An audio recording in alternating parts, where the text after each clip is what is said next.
پہلی مثال اس عورت کی دی گئی ہے جو نارمل ہمارے گھروں میں ہوتی ہیں، گھر میں کام کاج کرتی ہیں، گھر کے کاموں کے علاوہ کہیں دھیان نہیں دیتی۔ دوسری اس عورت کی مثال دی گئی ہے جو ہر روز ہر محلے میں ہر گھر میں 5-10 مرتبہ چکر لگاتی ہے اور ہر بات میں منہ مارتی ہے، اس کو بلی کی مثال دی گئی ہے۔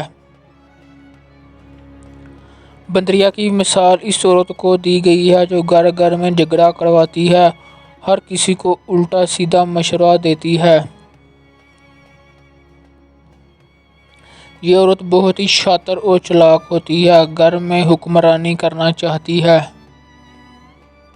گھوڑی کی مثال اس عورت کو دی گئی ہے جس کو جس بھی طرح استعمال کیا جائے وہ عورت کبھی بھی نہیں تھکتی۔ یہ عورت نہایت ہی بہادر اور مضبوط دل ہوتی ہے، ہر مشکل وقت میں ساتھ دیتی ہے۔